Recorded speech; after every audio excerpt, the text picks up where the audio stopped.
बिहार के विधानसभा चुनाव में एक बार फिर एनडीए ने बाजी मारी है और अब की बार की जीत शानदार है, बम्पर जीत हासिल की है। और इससे ये बात स्पष्ट हो गई है कि बिहार में एक बार फिर नीतीश कुमार के नेतृत्व में एनडीए की सरकार बनने जा रही है। महागठबंधन दावों के विपरीत बुरी तरह से पिछड़ता नजर आया। महागठबंधन के सहयोगी पार्टियों की स्थिति बहुत खराब है और मुकेश सहनी के नेतृत्व वाली वीआईपी पार्टी का तो खाता भी नहीं खुल सका है। मुकेश सहनी महागठबंधन के डिप्टी सीएम पद के चेहरे थे, लेकिन उनकी पार्टी के खराब प्रदर्शन ने उनकी राजनीतिक संभावनाओं पर प्रश्न चिन्ह लगा दिया है। विकासशील इंसान पार्टी यानी कि वीआईपी को 15 सीटें मिली थी।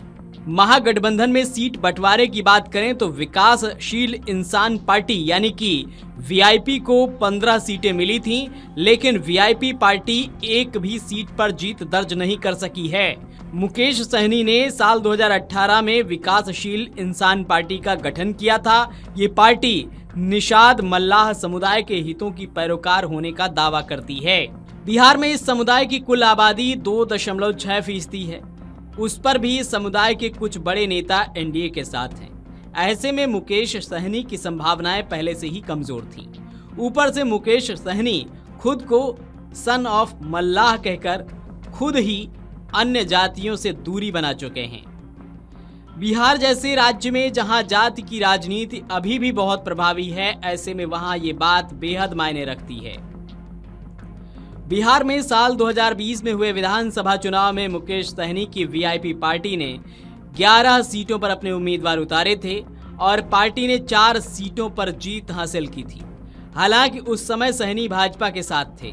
एनडीए सरकार में मुकेश सहनी को मछली पालन मंत्री का पद भी मिला था, लेकिन साल 2022 में सरकार गिर गई और मुकेश सहनी का भी भाजपा से मोहभंग हो गया। बाद में सहनी महागठबंधन का हिस्सा बन गए।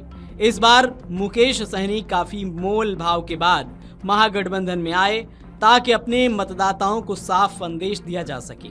इस बार मुकेश सहनी को प्रदर्शन सुधरने की उम्मीद थी, लेकिन महागठबंधन के सहयोगियों की उपेक्षा कहें या कुछ और, वीआईपी पार्टी का खाता भी नहीं खुल सका है। वीआईपी को मिली सीटों में से 5 पर तो उसे महागठबंधन की सहयोगी पार्टियों सीपीआई, सीपीआईएमएल, कांग्रेस और आरजेडी के उम्मीदवारों की ही चुनौती का सामना करना पड़ा।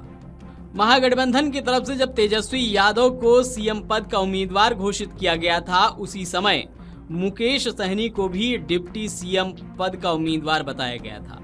महागठबंधन ने अन्य समुदाय के नेताओं को भी डिप्टी सीएम पद देने की बात कही थी, लेकिन ऐलान सिर्फ मुकेश सहनी के नाम का किया गया था। तो इस तरह से जहां महागठबंधन को जोरदार झटका लगा है, तो मुकेश सहनी की पार्टी का खाता भी नहीं खुल सका है।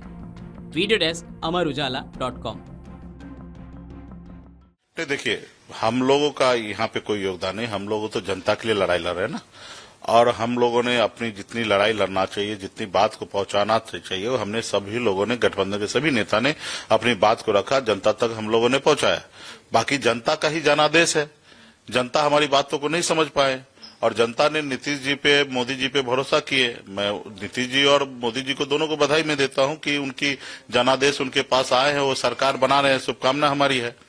रहा कि इसमें कई ऐसे कारण है जिसके कारण वो सरकार बना रहे हैं, और कुछ कारण ऐसा है कि जो हम लोगों से गलती हुआ तो उसके ऊपर हम लोग मंथन करेंगे कि भविष्य में ऐसी गलती ना हो और हम लोग मजबूती से लड़े।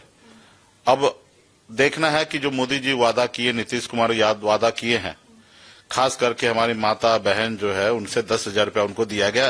बीच चुनाव में 1.5 करोड़ माता बहन को, और उनको बताया गया कि 10,000 रुपया आप अभी लीजिए और 1,90,000 रुपया हमारी सरकार बनने के बाद हम देंगे। तो हमारे राज्य के माता बहन निश्चित तौर पे गरीबी में जिंदगी जी रहे हैं, और उनको लगा कि 1,90,000 रुपया और आएंगे तो हमको हमारे बहुत सारे काम निकल जाएंगे, बहुत सारे चीजें दूर हो जाएंगे। तो उस नाते उनको वोट कर दिए। चुनाव में हार और जीत होता ये हमको पहले से पता था। सरकार देश के पहला ऐसा पॉलिटिकल पार्टी नहीं है या पहला ऐसा महागठबंधन नहीं कि हार हुआ। इससे बड़ी बड़ी हार देश में हुआ है। तो लेकिन इस तरीके से जनता खास करके हम लोगों से दूर हो जाए, ये हमने उम्मीद नहीं किया था।